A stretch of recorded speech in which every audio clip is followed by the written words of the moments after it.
Everybody ready? Come on, let's go. The Rick Thorne Show! Let's go! The Rick Thorne Show! Let's go!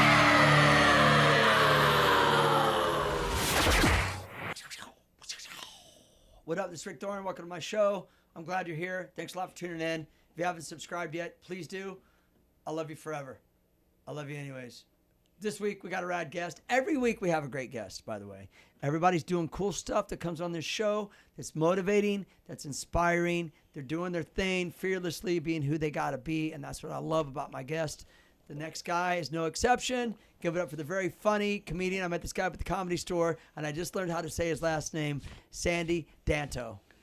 Rick, it's an honor to be here, man. Thanks, dude. Yeah. Vice versa. Thank you. Yeah, dude. Thank you. This is so cool. Yeah, I'm glad I saw you at the farmer's market. Me too. That's a hell of a farmer's market. Dude, have you been taking your kids there forever? Yeah. Yeah. It is Sundays. It's the easiest way to get them tired. Yeah. It's just to take them, buy a few tickets to the bounce houses, walk them around, let them get a croissant, let them have some fruit. Yep. It's hot. It's the best. ungodly hot, and there's no shade. So spend an hour and a half there, and they're tired for the rest of the day. Dude, exactly. And I used to take my kids there when they were like in the stroller. Yeah. Back then, they had the pony rides, they had the petting zoo, Oh, damn. and they had a wall to climb. And now everything's been like, I remember the wall to climb. all the fun stuff's gone. Let's Yeah. abuse the animals. Right. No, yeah. I'm just kidding. Just kidding. You know what? I have a friend who's really into animal therapy, where you basically, it's like exposure to animals is calming to a lot of people. Yeah. So who's to say that stuff isn't vice versa? I bet a bunch of little kids pulling on a sheep's wool isn't the best thing for the sheep. No, but if you're petting a rabbit, the rabbit might be like, this feels good. Right, of course. You know what I mean? Yeah. Yeah. Or you're feeding a goat, and he's like, thanks, bro, for the snacks. Right. You ride a horse, it gives them purpose. Like when I'm on the street, when someone hands me eat out of their hand M&Ms, I'm like, this is bomb, dude. I wish more people would feed me M&Ms out of their hands. Yeah, or like at the light, someone puts a carrot in my mouth. I'm like, what are you doing here? I like to whinny in traffic. That's how I keep from road rage. Is going. Dude, it's easy to get out here. Oh, I know. They charge so much money. Fix the roads, dude. I think don't that get it. there's two kinds of people: people that have road rage and people that cause road rage. And people that don't have road rage cause road rage. That makes sense. Yeah. Because I've driven with my sister who does not have a speck of road rage. And after one day in LA, she's like, I'm over it. No, she is the one who is. People are like flying by her. Oh, you're saying, I get it. I get it. honking, Yeah, you know. yeah. They're mad. Yeah. Yeah. I do. I will say this, though. If I'm cruising and it's open, I'm on cruise control at like 60 miles an hour, and people come up behind me flashing lights, I'm like, go around. Yeah. What do you flashing? What do you think? Your Right. flashing lights gonna make me get out of your way? Right. I'm not moving. Right. I need a new car anyways. Rear end me. Yeah. Okay, I'm not the only one who's like, God, I hope I get rear-ended today. Yeah, dude. Or like just an act, like a side swipe, but nothing scary. Yeah, You I know? got 290,000 miles on my car, bro. I'm ready for a new one. Dude. Rear end me, please. I got rear-ended a couple years ago, and I ended up after a couple of years, I just got like a settlement for 5 figures. It was great. Did you? Yeah, I mean, I barely. Did you hit your brakes on purpose? No. I'm I was kidding, I'm kidding. I was completely stopped, and somebody slammed into the car. Dude, that's horrible. Yeah, oh, yeah. yeah, that's crazy. And I didn't think I was injured, and I don't think I was injured from that. Maybe I was. It's possible I was, but I got an MRI and I've got herniated discs, so that's how they, they're like, look, this. Are you better now? It's the kind of thing I'm sure you know from working in your field. Yeah. That it's like, well, you could get spinal surgery, or you can just deal with whatever. You can mitigate. I do yoga. Sometimes surgery though. Oh, yoga works. Yeah. Yeah. Sometimes surgery won't be the answer. It could be Right, worse. that's too, the thing. you know? I've done physical therapy. I'm doing good. Yeah. I'm all right. I'm spry. Yeah, you look like you're upright. You're doing good. Yeah. You're not hunched over I yet. did a Peloton boot camp today. Did you? Oh yeah. Oh, you're a workout dude, huh? Yeah. Well, I'm obsessed with the notion that I've got to keep my body in good shape for when I'm older. Well, also too, you're on stage. Right. Nobody wants to look at us. I'm so hard on myself. I'll do stand up and I'll be like, dude, pull your shoulders back. Years of riding bikes, you're like, "Urgh." You know what I mean? I'm like, I'm not even listening to like what I'm saying. I'm like, you look like shit, dude. Suck in your gut. Put your shoulders back. You ever do that? Like, this sucks. I can't watch this. I used to. Well, now the stand-up game is all pretty much online. So if you're not putting up clips, you don't even exist as a comic. That's what I need to do more of.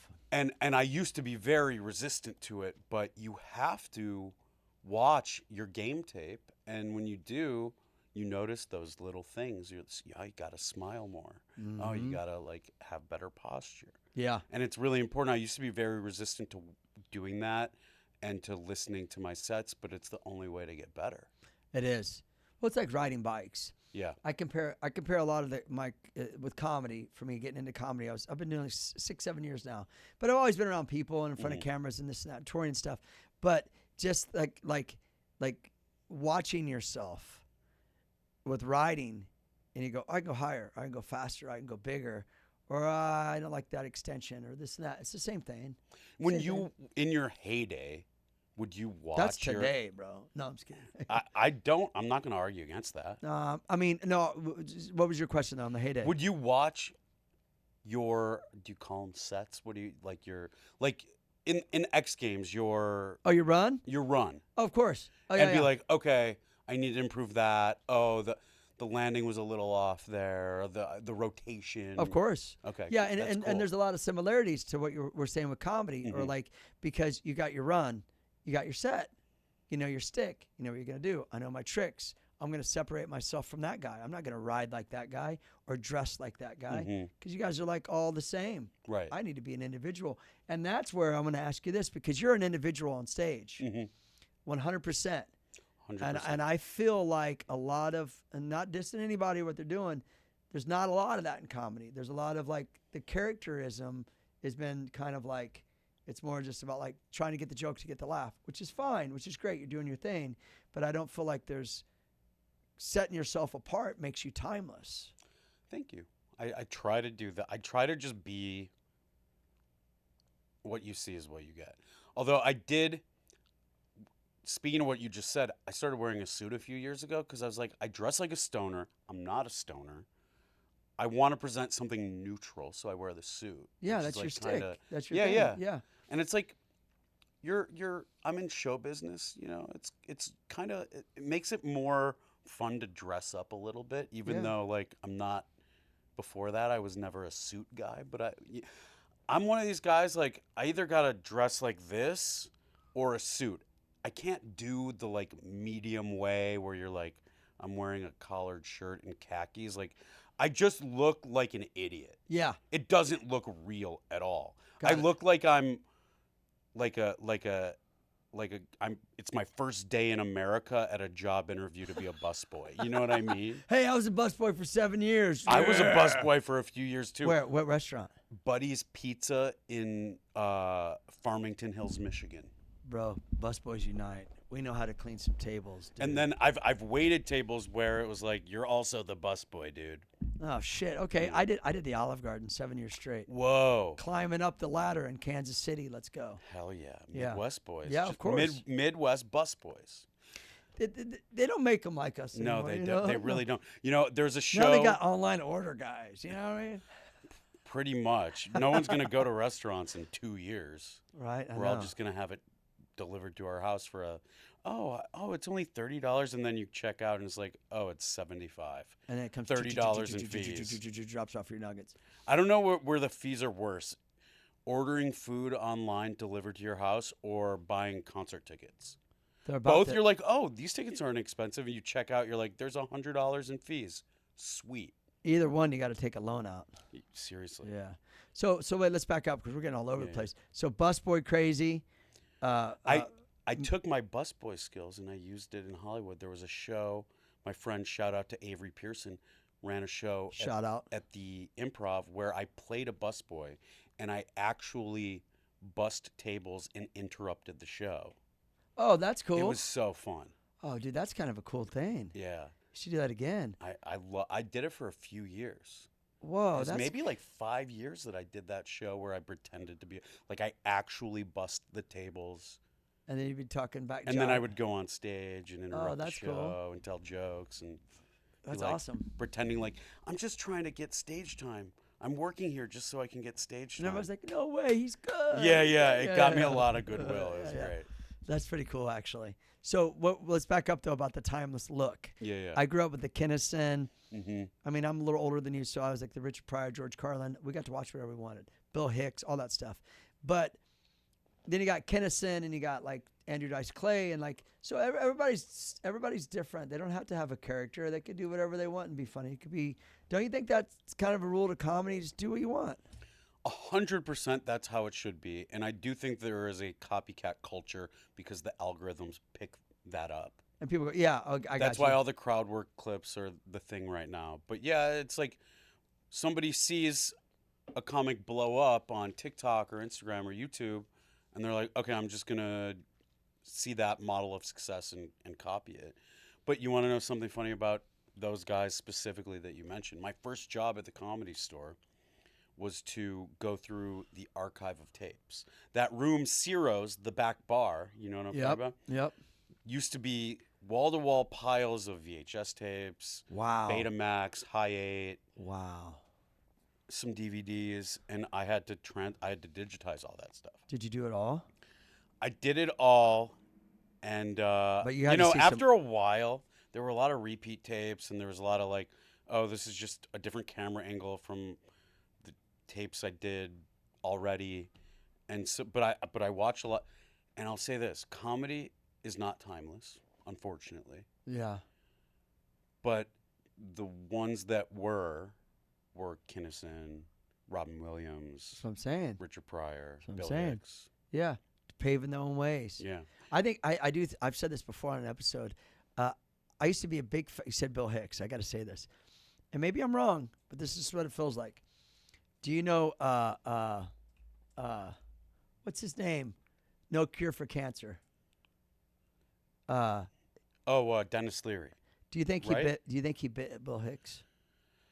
Because I used to be a big Denis Leary fan, and then I got more into Bill Hicks kind of after the fact. And I was like, it seemed like the same jokes. I don't totally know if he actually stole any of Bill Hicks' Or jokes. influenced. I don't, but I think it's kind of like the Beatles to Oasis sort of thing. You Yeah. know, where it's like people born after 1985 were like, the Beatles are just doing Oasis. But yeah, I think it's just like a heavy, like obviously that was his Influence, heavy yeah. influence. Yeah. You know? Because that's the thing. You could be influenced but not bite.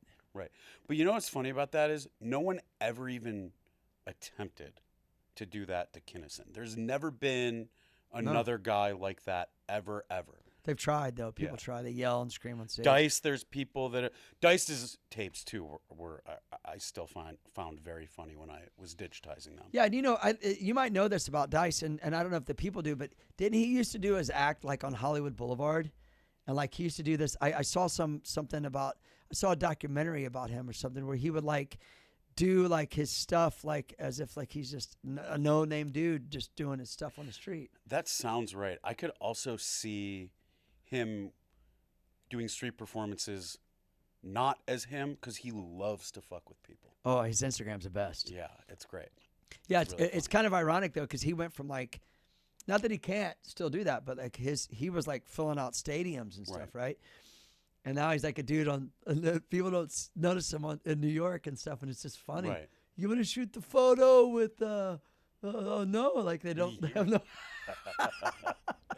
It's his Instagram is great. He reinvented himself. Yeah.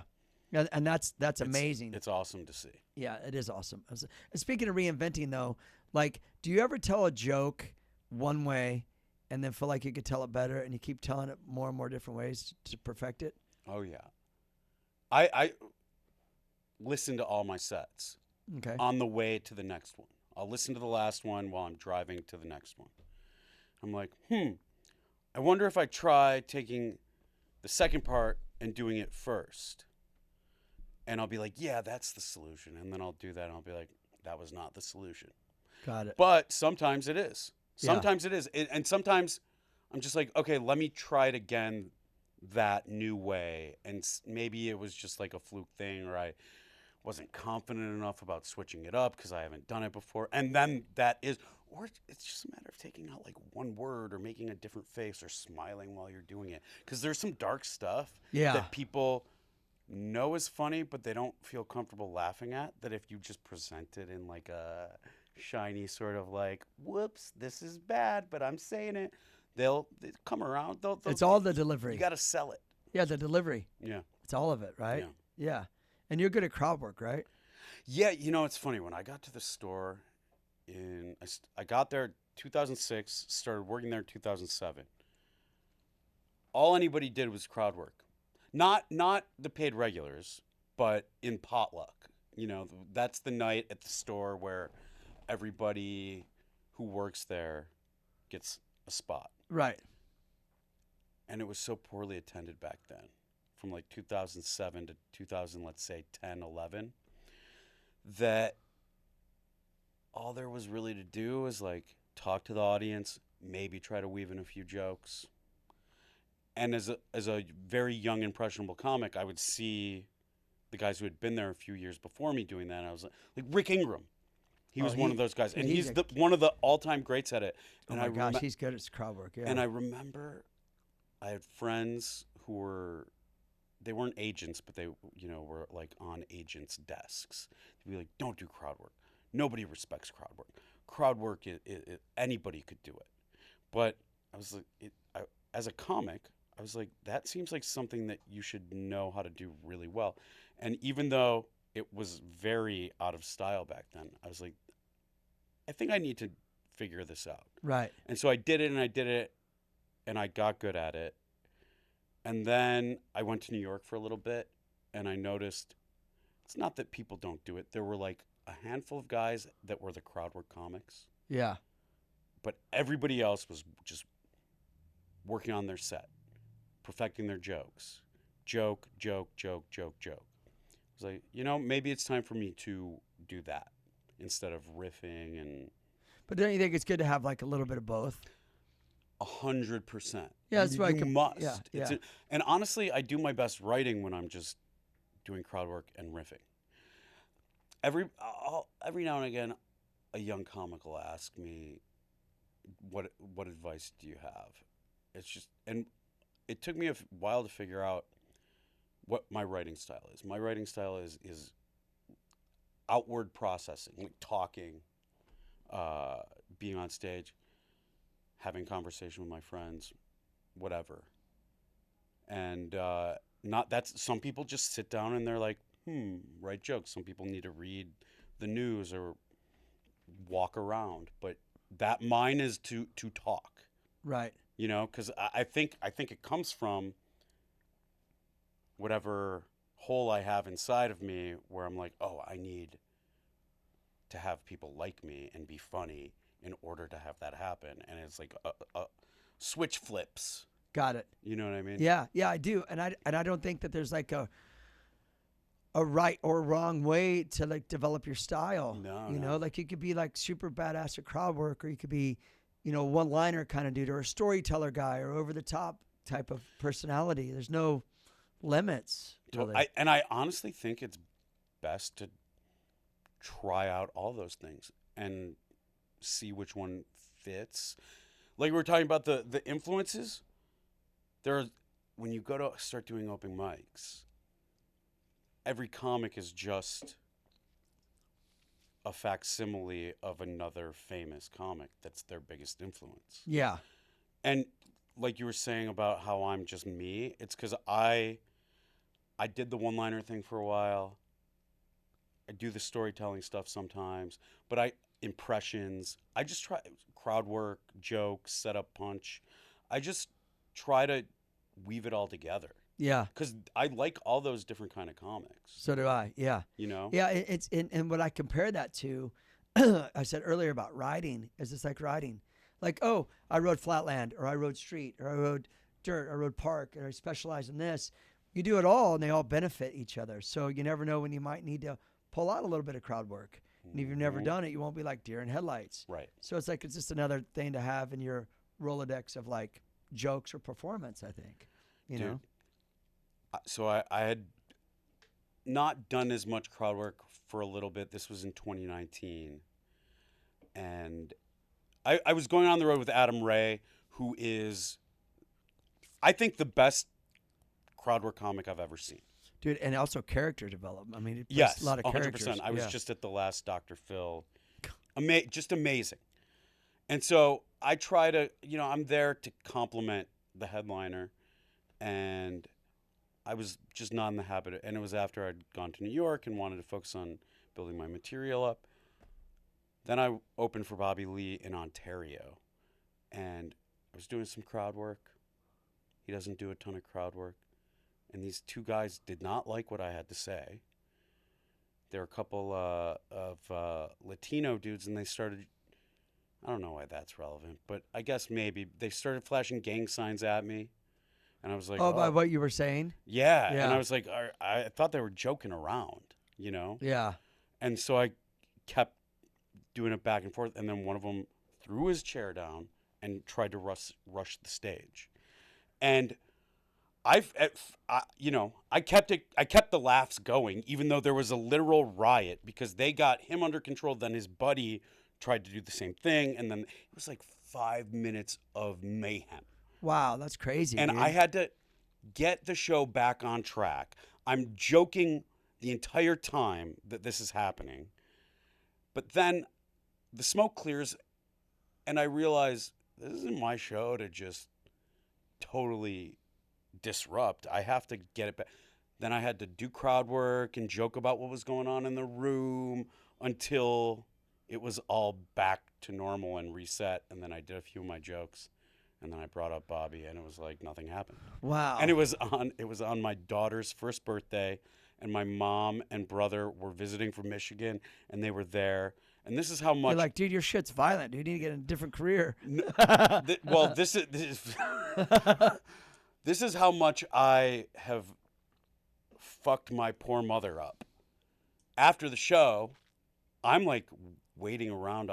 I think this guy's waiting for me in the parking lot. Yeah. My mom's like, it was so funny how you had your friends pretend to want to beat you up. And I was like, yeah. Yeah. There weren't plants, Mom. Right, yeah. Yeah. And when I told her that, her face dropped a little bit. Yeah, people, that's crazy. People get too, I never understood, like, people that show up to a comedy show and talk or want to, if you want to be on stage, go to a fucking open mic, learn some jokes, and get your ass up on stage. You feel safe sitting down, lashing it. Shit's insane to me. I don't get it. I clearly don't get it. I didn't get it before, but now that the trend is crowd work clips, audiences come to the show with the intention to get in one of those clips. That's true. I didn't think it's of just that. a cacophony I never of even people thought of that. yelling shit out, hoping they're the one that gets acknowledged. I didn't even think of that. Yeah, that's crazy, bro. It happens, especially I still go on the road with Adam. Yeah. And he does a lot of crowd work, and he's known for it. So the second you get up there, people are yelling shit out. Yeah, that's crazy. Well, some of the crowd work some comedians do is just like, I don't know. So how long you guys been together? Oh, 4 years. You two together? Oh, that's your dad? Oh, construction worker, huh? Oh, construction? You want to jackhammer this pussy? Yeah, you know what I mean? It's like, I always like the Richard Pryor would be like, shut the fuck up. Shut the fuck. He'd call the crowd out. Or there's one Richard Pryor special. There's this dude shooting a photo of him in the front. He was in Long Beach, actually. Yep. You ever see that one? Mhm. He's like, sit your ass down. Like he wouldn't put up, Bill Burr's a little bit like that too. Yeah. I like Bill Burr a lot. Have you seen the actually. Bill Burr Philly show? You know what I'm talking about? No, but I Where might he have. roasts the whole audience for like 10 minutes. I love this dude. It's legendary. I love that. Wait, I got to look it up. Bill Burr Philly. Yeah. I've seen a lot of his, He's one of the best. Yeah, he's not put up with anything. But you know what? All Pryor, Burr, Bill Hicks, they all have something to say, Yeah, but also are really funny. yeah. Well, yeah, yeah. And I'm not like you do whatever you want. Yeah, it's yeah, like, yeah. It's like me saying, like, once again, comparing it to riding. Oh, your riding style shit. I would never say that to somebody. Right. Like, I don't care. Do whatever you want. You want to do that? Cool. I don't care. Like, I'm not going to tell you what your style is or isn't. I don't care. I'm too focused on this. Right. Right? Yes. Yeah, yeah, Yeah, not like worried about you. Well, there is a brand of comics where it's their whole voice is just to shit on other comics. Oh, yeah. Clicks. Well, it's very clicky. Right. It's Comedy's it's super like the clicky. high school cafeteria. Well, but that's a good analogy. But that's also from like club to club, Yeah. open mic to open mic. The open mics over here will be different than the open mic. They're all cliques. Everyone's a clique. I don't like being in a clique, man. I've always been that guy, even in high school, that just walked around to the different tables, talked for a little bit. That's the best way to Or I just wanted to like be alone. It was either I'm either full extrovert or little introvert, you know? be. Yeah. Yeah, I could agree with that because I think when you're part of a clique, the clique does your thinking for you. Well, there is the It group can't- it can't- dynamic That's what I mean. Yeah. that's very hard to go against. Yeah. Yeah, I agree. And I don't live that way. No, you don't have to. No. And you're still doing what you want to do. Yeah. Yeah. See, I've always felt like I want to work with everybody.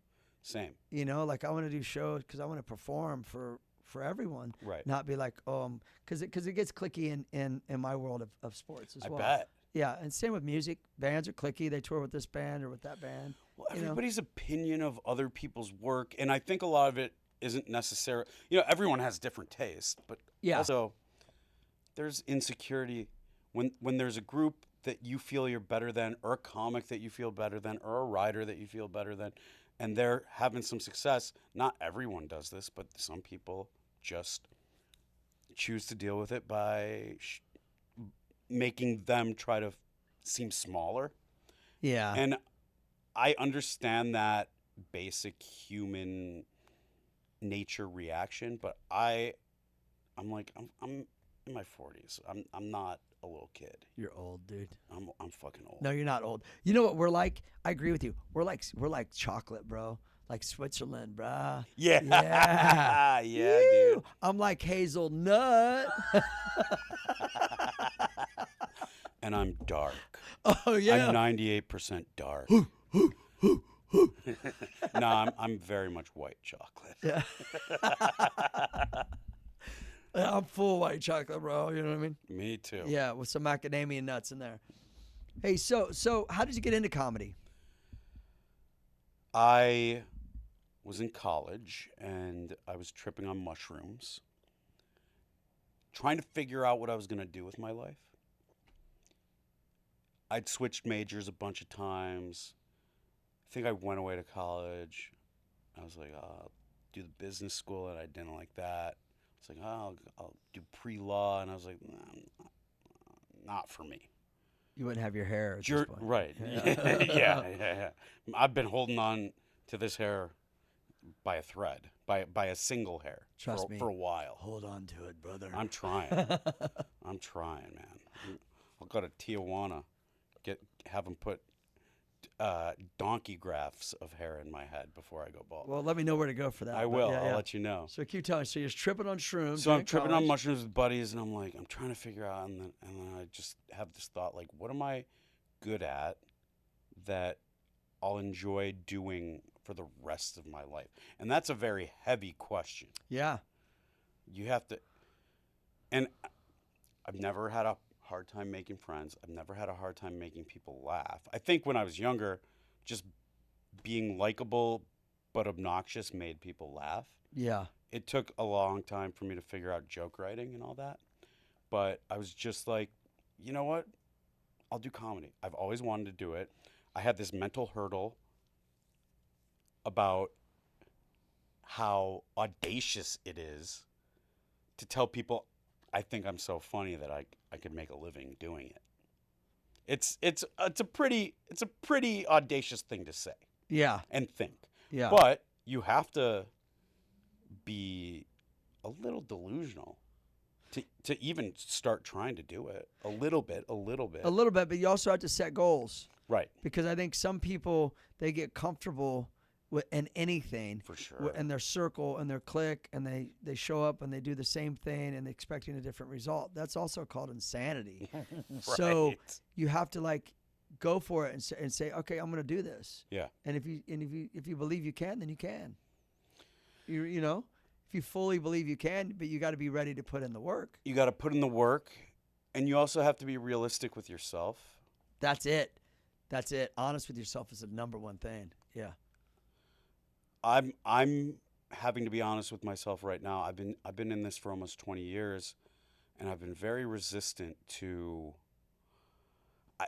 I think social media is horrible for society. I mean, it has its benefits. It's definitely can spread information in a good way and a bad way.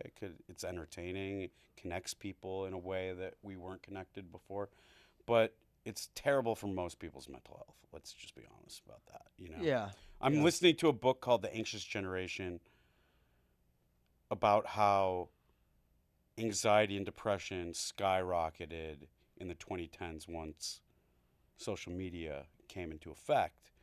And I've just been really resistant. I'm like trying to be a pure artist. Like, no, I do stand up. It's a live medium. I'm not breaking my back or my thumb. I'm not breaking my thumbs to make all these videos, subtitled, all that. And so I had to be honest with myself and say, okay, you need to do that. That things change. That's what the job is now. Yeah, and it's good that you were that way, because I know people that like say are in different professions, and their time has changed and they're stuck in that time. You have to learn to change with the times too. I think with someone like myself that's a little bit older than you, social media doesn't pollute me as much because I know the difference between being good at something and being known for being good at something than just making a video and people are gonna like and you don't have any substance. Mm-hmm. But it's my kids and the earlier generations that might not know the difference. It was specific you know what I mean? to Gen Z. Yeah. A little bit of millennial, and then the generation thereafter, Gen Alpha. But yeah, 100%. Plus, I think Gen X is set up perfectly because you guys didn't have cell phones or any of that shit. No. Your entire youth and a little into adulthood. Yep. And that you guys are just. Dude, I didn't have a cell phone until I was like 27 or something. I didn't have one until I was 18. There you go. Yeah. And I was begging I got a pager when I was 16, and I had that for a couple of years. Put it on your hat. Beep, beep. Have your friends call you. So chick see you. Oh, my pager's going up. What up? Dude, let's bring pagers back. We shouldn't have this much information all the time. We shouldn't be this available to everybody all the time. Just page me. Yeah, page me. You know? Chirp, chirp. Walkie-talkies, if you're close by, by, I'm available, but otherwise, just page me. That's it. But, I like the idea. Being honest with yourself is key, though. You're like, okay, that joke wasn't funny. You ever go to post a video? What I do is sometimes, because I want to do more shows. I'm able to now. Yeah. Because both of my kids recently, I raised them and they moved to go to school and do their thing. So I have so much. Congratulations. Yeah, thanks. That's a huge accomplishment. Bro, it's the best. And I did it solo. So, wow. So their mom was in the picture, but they were with me 80 to 100% of the Yeah. time. No girlfriend, no family. I did it for 13 years by myself. Bro, that is Yeah. amazing. So having kids, the nightlife is tricky because you got to yeah. go do comedy at night and wait all day to do 10 minutes. And then you're not getting home till midnight, and you got to wake up and do the kid thing. It's tough. Just did that the other night. It's tough. Was out until 1. Mm-hmm. Was up. Set my first alarm for 5 just to let my mind and body know it's coming soon. Mm-hmm. My second alarm for 6, and then I'm up with the kids. It's best though. Doing it all by yourself with 2. Yeah, it's tough. I'm learning. I chose that though. I chose that. That's amazing. Yeah. I wanted to give my kids.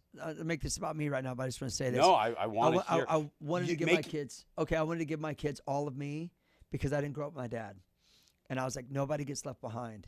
And I just figured, with all the stuff that I have on my plate, I didn't want to take on the responsibility of a relationship with kids, and I wanted to raise them the way I wanted to raise them. So I did it. Dude, that is not only That's it. really heartwarming and inspiring, but it also would have made the best sitcom 20 years ago. That's like what I'm you, saying. X Games dad, X Games single dad. Hey, I wrote a TV show pilot. We should revisit this. You and I should. pitched it, and we shot a little sizzle, and it was called. Okay, I did MTV Cribs a long time ago, and I called myself the Fresh Punk of Bel Air, like Love not the it. Fresh Yeah, Prince. yeah. So I thought, wait, dude, I should do a fucking. So I shot a sizzle and got some actors, and when I shot this thing and went and pitched it, I should revisit it. You should. Even The if you Fresh did it Punk of Bel Air. that's amazing. Even if you did it like as a fake reality show, I could see it as We can do it our own now with YouTube. Fuck it. Yeah, We'll produce you the don't show even ourselves. need. Yeah, you don't even need. They're not making anything anyway. I mean, I'm sure not. somebody's listening to this right now, and they already have a pilot made up in AI of you doing that. Bite my shit, fools. Hey, I'm gonna sue you. That's how'd you make your money? I sued somebody for making my pilot in AI. Dude, everybody sues everybody, it seems like. Yeah. It's crazy. Fuck all that sue shit. Let's get back to the real shit. Yeah. Okay, yeah. being honest Unless with you yourself. rear end me, in which case I'm going to sue your insurance company and not feel bad about that because insurance companies should be giving us money anyway. Yeah, and I'm not gonna put any weird vibes out so no one get hurt of this, but if accidentally Right. someone hits my car with 290,000 miles, I'm getting a Lambo, bitch. So, back to being honest. I like this, the honest thing. Back to being honest with yourself is like probably the number one thing, especially I think in comedy, because you can lie to your own self and believe it if it's funny, but like you ever go to do something and you go, I asked this before, but to elaborate on it and go, this isn't funny, I'm not posting this. I've done that. I'll record some skit I think it's great, and I'll sit on it for a day, and I'll be like, nah, I didn't. It's got to make me laugh. If it doesn't make me laugh, I don't put it out. I struggle with this so much because I've had people tell me, just put stuff out. It doesn't matter if you. And anytime I put something out that I'm in the headspace of, oh, this is popular or trendy or what the algorithm will like, doesn't work. But there's also times where things that I think are really funny just don't resonate with other people online, but they do in real life. That's why I have this resistance, because a lot of people talk about how there's no gatekeepers anymore, and you are direct to consumer with all the platforms. But then what if the algorithm doesn't pick up the video of the stuff that you're putting out? Yeah. Now there is a gatekeeper, but it's just a robot. Right. And robot gatekeepers can't be charmed. No. Oh, fuck I the can robots. charm a booker, or you know what? Except that they just don't like me, and I'll go to the other comedy club. You know? Yeah, exactly. Yeah, I got it. Yeah, because sometimes I'm like, I like that, but sometimes I'm like, yeah, this doesn't seem like it sounded funny in my head, and then when I damn phone, and when I see myself do something, like, and I see it, I'm like, maybe I need to work on that Yeah, but one. you know what? It's good practice. It's not though. that it isn't funny. It's It's just, good practice, though. Yeah, it is good practice. Yeah. I've taken stuff that similar to what you're describing, and just years later, it's like seeing through the Matrix. Oh, I see why now that didn't work and what it needs. Yeah. And it's like, oh, I didn't write new material, but I got new material. Yeah. It's a wonderful, beautiful gift. It is. Let me ask you this: why are different rooms? Back to comparing it to BMX. Dude, don't be self-conscious about that. If I go to a skate park and people are like, this park's sick, I'm like, this park sucks. Or I'll go to a park and be like, this park's awesome, and my homies be like, dude, this shit blows. Why is it with comedy? You go into a room, it's like, I don't know, this room's just fucking sucks. I don't get it. It's not the crowd. It's like, why does this room feel weird? You ever get that? Everybody does, right? 100%. Why is that? Yeah, What is that? It's weird. There's certain tenets about what people think a comedy room should be. Low ceilings, dark, close together, intimate. But there are still some rooms, high ceilings, cavernous. Because, you know, the closer the walls are and the ceiling is, the more the acoustics of the room, the laughs bounce off each other. You know? I guess so. Okay. Yeah. But also there are some rooms people love just because they do well there, or they picked up some puss there, or Yeah. all kinds of different reasons. That's true. That's true. You know, everybody's got their own weird personal preferences, just like you're talking about skate parks. It's like maybe you just landed a trip. I love this room because it's the first place that this joke landed. The way I love this skate park that everybody doesn't like because it's the first place I landed a 720. You know what I mean? Yeah, but yeah, and exactly. But in the same, I like that analogy. And in the same, I don't know, the same way of thinking or same breath is you're still going to perform though. Like I've been to shows, go to ride ramps, perform. Like this ramp sucks, but there's a crowd. I'm still going to perform. You still got to perform. Still got to deliver. You still got to you got to perform, but the best. All right, I used to go up at the Comedy Store in the original room. Seemed like it was always after 1 a.m. When you first get passed as a paid regular, that's just kind of you're either first or you're last, Got it. Yeah. or towards the end. And even in the beginning when I was still just doing open mics, like I was talking about before with Potluck, very few audience members. You don't really have a choice. You can either be downtrodden and annoyed, like, oh, I waited all day for this, and now there's 7 people here or 2 people here. There'd be times where it's just 1 or 2 people in the audience, and there would be times that I would go up and it was not good for me. It was not good for them, and then I had to make a conscious choice that I'm gonna make this fun for me, and if I make this fun for me, it's gonna be fun for them. Yeah. Yeah. And that's how Kinnison was too, right? Like he's going up next to last. Like, fuck it, I'm going to bring it. Exactly. Regardless. And that's how you got to be. You have to be that way. And why be? I used to go on stage and I'd see a lot of other people do it too, and it's such a bad mood. And sometimes when you're negative, it can be funny, but it's more likely if you're like, I'm just going to go and have fun. If my jokes bomb, they bomb. But at least I'm going to try to have a good time. Yeah, because it shows on your body language, it shows on your disposition, the vibe.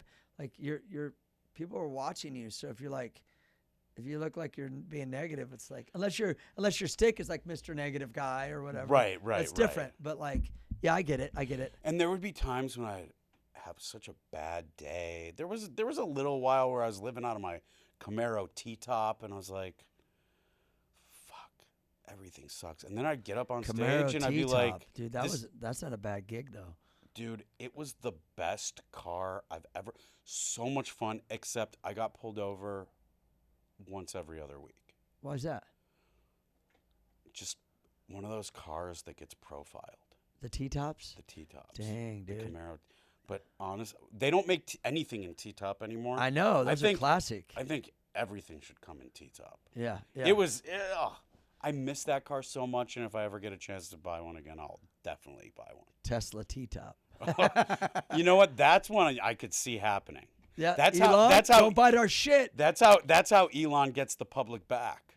Yeah, right. With his $600 billion he has, fucking crazy. $600 billion, but you can tell the guy just wants to be liked, or else he would have stayed in Doge. Yeah, that's true. Yeah, I mean that's a whole yeah, it's wild to even think that to be raised around that kind of money just seems insane. No one comes out of that. You're talking about raising your 2 kids by yourself. Yeah. Way better chance of people turning out. I don't want to say good because that's such a true, weird though. way of putting it, It's but true, though. well-rounded, Yeah. grounded, and mentally stable than if you grow up with a ton of money. It's very rare. It's true. That you meet somebody that grew up. Anytime you meet somebody that grew up rich, you're like, oh, they grew up rich. You would never think because they're so not a fucking basket case. Right. But you meet people that grew up with normal upbringings, or even single parent. It's like yeah, keep going. Midwest, down to earth, relatable. Nobody wants to. It's weird that people look at someone like Elon Musk and they're like, that's how I want it. I like this guy. That's how I want to be. Yeah, but most people are not even about. They're just about the money. They're like, because they think that person's life's set and everything's okay, and they got, which a lot of things are. Yeah. I don't put a negative attachment to money at all. I don't either. I love money, and the more money I can make, the better. And I mean that in a way to I'm where a like, money magnet, baby. dude, I'm telling you right now, like because I've been there with 2 kids, having them full time, and I have them another weekend, and I look at my bank account, and I have 70 cents in my account. And I'm looking at my fridge and what I have, and we made cookies and brownies to make money to buy groceries. This is a true story. When I was living in Sherman Oaks after I got divorced, I lost all my shit. So yeah, so my point is, I don't have a negative. I know what it's like to be like fuck. So to me, I don't have a negative attachment towards it. Some people say you had all that, then you'd have all this, and because they don't want to. They get weird about it. To me, no, I'm cool with it. Do whatever you got to do. I know what I need to do for me. It's wild to hear you tell me that and tell the world that. Oh, it's wild, dude. Because it was crazy time in my life. I think there was I don't know. Actually, I don't know. I can't speak for anybody. But it's funny when I first learned that there is a difference between fame and fortune. And I would have never thought, given your fame, and you were like the face of BMX, that you would have been struggling that much. Well, I got through a divorce, and then I had to start over, and then it was like I had the kids full time, and then I had to legitimately, like, sponsors dropped, the industry crashed, like there's a lot of things, and so I told myself I didn't do drugs, didn't drink, none of that. I just went out and rode and kept filming and holding on to my career, what I loved.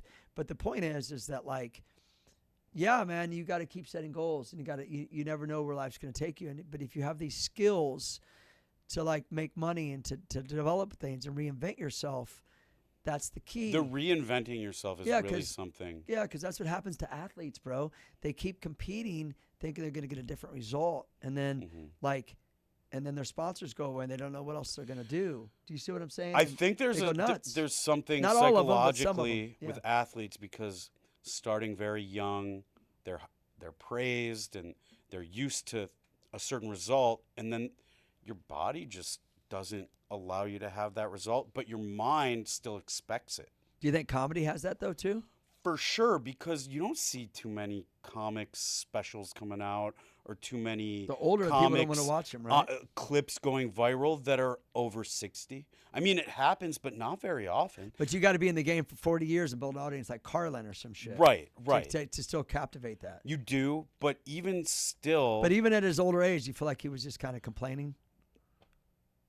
I liked him. I liked him. I think it was the same, but just a little more crotchety and a little less funny. I still liked it, and I was still with what he was saying. You were a fan of him, right? Yeah. But I think when you're talking about reinvention, it's like,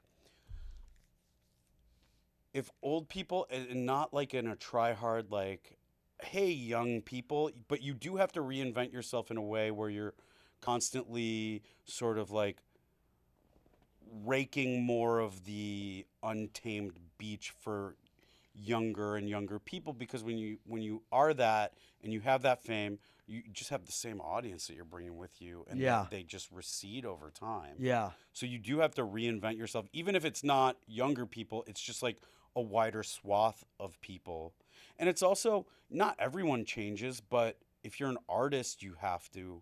Yeah, well, it's like that with music too, because unless your music's timeless, if it's not, then you lose your fan base. Right, but because people get older, and then and then punk might not be popular, so the young kids are like, huh? And like, unless you're like a band that really, was able to leave your mark. What's the guy's name? Augustus? Is that his name? Hamilton, or what's his name? The old Argus. Argus. Yeah. Argus Hamilton. Argus Hamilton. Yeah. He's been there for like 50 years, and he's still funny. Dude, he I think reinvented himself, because he would just go up there with the newspaper and do one-liners and do some jokes that I know that had been working for quite some time.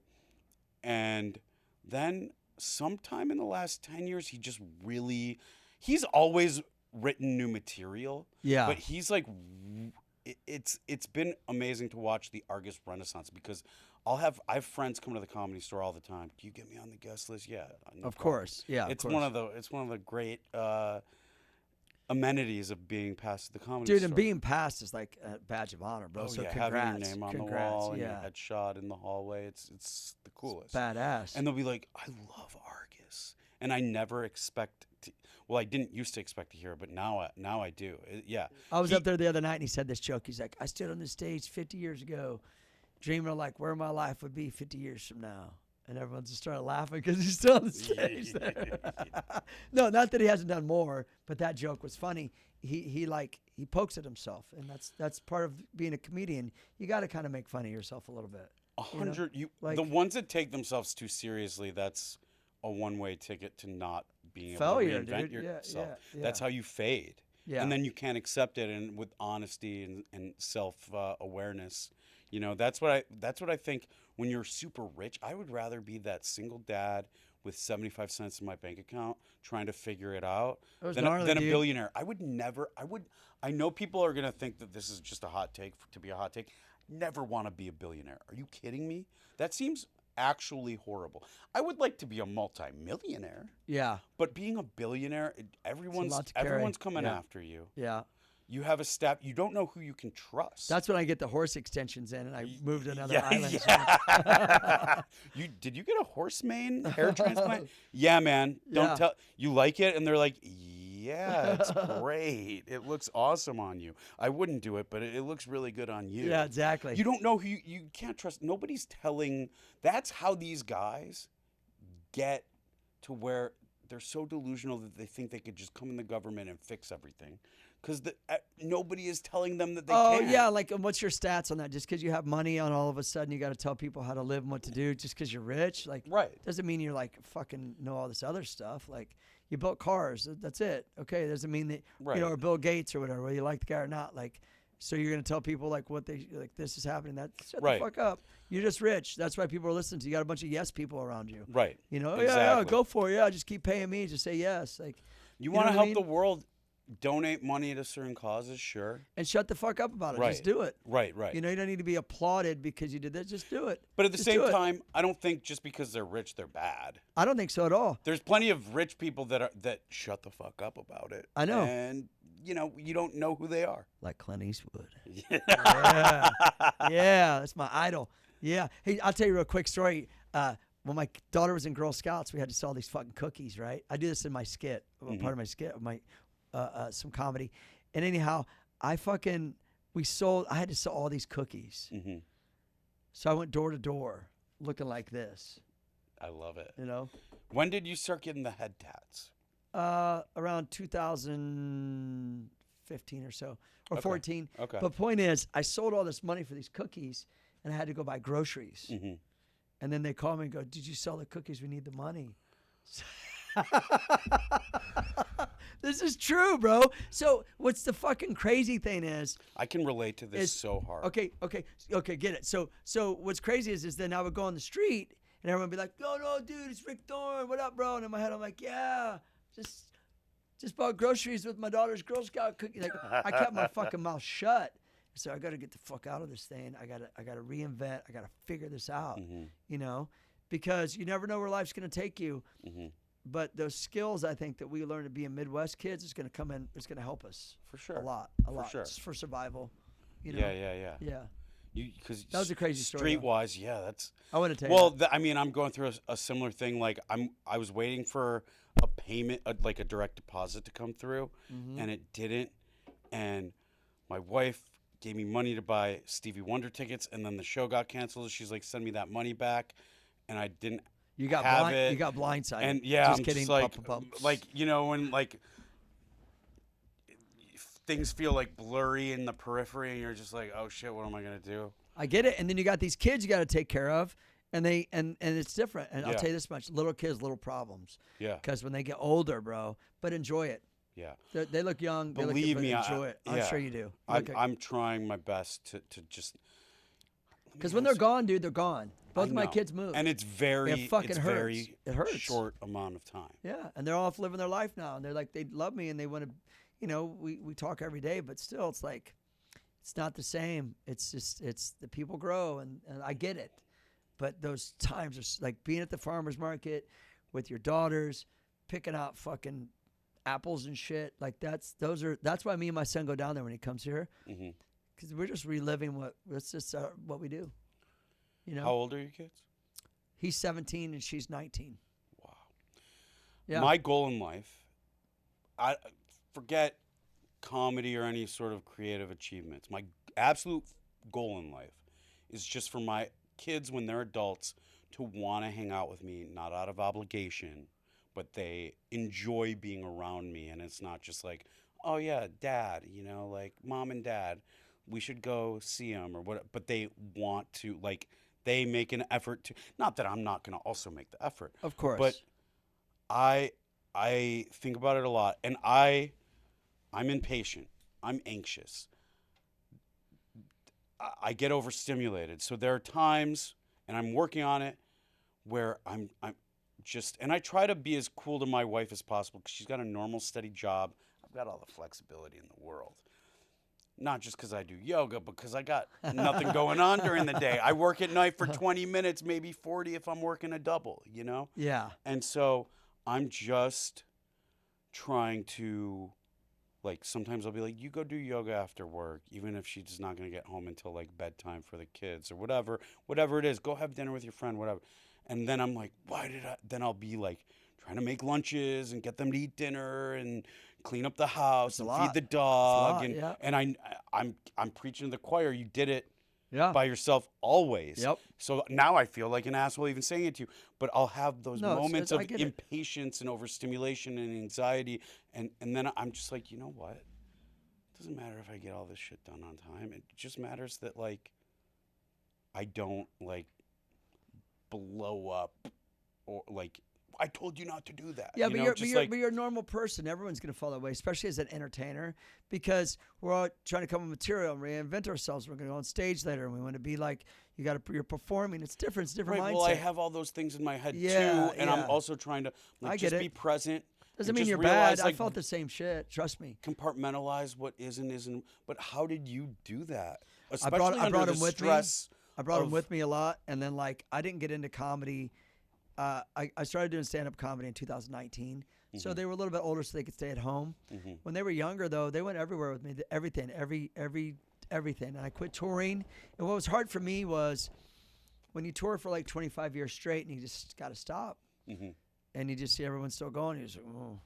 You did Warp Tour. Yeah, 15 years of that shit. Crazy. I did it 1 year. That's what you said earlier. 2015. Yeah. They had a comedy tent. Probably was hard, though, there because people aren't going there for comedy. Dude, it was horrible. And music's all loud and shit, and you're in a little 3 tent. stages. Yeah. You're drowned out by 2 of them at the very least. Nobody's listening to comedy. People are only in the comedy tent because they're exhausted from being there all day and they just want to take a break somewhere in the shade, and nobody gives a fuck what you have to say. But I have to just say, I mean, I was like a Warped Tour kid when I was like a preteen and an early teenager. Yeah, I like when I was like 11 to 15, I like, my favorite music was punk rock, Grateful Dead and Fish, and rap. So it's like, and I love grunge too, and like anything like sort of in between. Yeah. But it was just like contrasting, maybe not like totally contrasting music per se, but like groups, subcultures. Yeah. But I loved Warped Tour, and I went to one Warped Tour, and I think my dad was like, I don't want to do that again. But so getting to be on Warped Tour was just so cool that I didn't care about how bad the shows were. And like it was like being at summer camp. It was so fun. Yeah. And it's funny. You see punk rockers or even metalheads, and it's a very intimidating presence, and the music is hard edged. But then you meet them, and they're like the nicest fucking people on earth. Yeah, and absolutely. And Warped Tour was always diversified. It gets classified as being this punk festival. Dude, I did Warped Tour with Eminem. I did Warped Tour with Ice-T. I did Warped Tour with Black Eyed Peas, Katy Perry, on down the list. And what Warped Tour started to turn into, real quick before we get out of here, is it kind of turned into like what a band would do that labels would put on that tour before they blew up. So we saw them all blow up, from Good Charlotte to like, and then My Chemical Romance to like all of these Eminem did it Mm-hmm. because I actually interviewed Eminem at the X Games when I worked for ESPN. I got to find that video clip, dude. It was sick. Yeah, That'd probably go viral. yeah, he came by the moto guys, and he was calling them ninjas and shit, and it was funny. And it was funny because I go, his name is Slim Shady. I go, my name is, and he's like, Rick Thorne. That's I'm awesome. like, dude, yeah, you know what's up, Midwest kids. That's fucking awesome, dude. But point is, Warped Tour was always diversified, always. So the fact that you were into that's cool, and the fact that you were there was cool. Yeah, it was really cool. So you know you can't knock it, but it is difficult. The only thing not cool about it, and you this know. is me being like the old guy screaming at the sun, is that the most popular feature on this particular Warped Tour wasn't the music. There was no skating or anything like that there, no demos or anything. Wasn't the music, wasn't the comedy, that's for sure. It was YouTubers. Not even sketch comics or it was just like emo vloggers. Wow. And and they didn't even perform. It was just like you waited a long ass line just to get their autograph. That was it. That's what kids see, though. It's all about yeah. It was very eye opening for me. Yeah, it's crazy, bro. But you know, that's where us older dudes are like.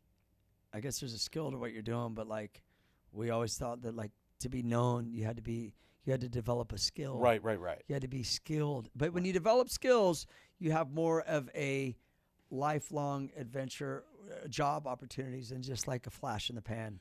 For sure. Online, yeah. But I will say there is an underrated skill to vulnerability and open, like being able to just to nobody, to a camera lens, talk. Yeah. That's something that when I'm around people, couldn't be more natural. When I'm by myself in front of a camera lens, I'm like the shy kid That's doing funny. my presentation in front of the class. That's funny. You know what I mean? Yeah, I get it. Yeah. It's a different world, So man. I do respect it, and the eye-opening thing about it was this is where things are going, and I better get on the bus or be left behind. And you're on the bus. Yeah, man. Hey, can you before we get out of here, can you let everybody know where to follow you? This is your camera right here. Your Instagram or your website or whatever you have, because I'd love for them to follow you. You can find all my TikTok, Instagram, at Sandy Danto, SandyDanto. And YouTube is /Danto Sandy, I think. I'm pretty sure that's what it is. And follow me on all of them, but especially Instagram, because Instagram won't share my content beyond my followers. I just found this out. You can go to, your profile in the 3 lines and account status, and it'll tell you. And it told me that they're not sharing my stuff with anyone outside of who follows me because I'm dirty, I guess. So I've been having to go through and delete anything that's even remotely, Oh, what? whatever. And because they won't tell, I was like, okay, just tell me what it is and I'll get rid of it. I'll never do it again. They're just like, here are community guidelines. And it's like totally vague. So this is a long-winded way of saying just follow me on Instagram. Yeah, follow him. And also, too, share, if you like a video that he does, share it with your friends. So some friends that might not know you, that's how you get new followers, Rick. too. He's funny, man. He comes to town. He got a show. Go see him. You're great. I'm glad you came here, dude. I'm Thank you. stoked. Me too. Super Me too. stoked. Yeah, give me one. Boom. And everyone out there, thanks a lot for watching. Thanks a lot for subscribing. If you haven't subscribed yet, make sure you do and stay rad. Everybody ready? Come on, let's go. The Rick Thorne Show!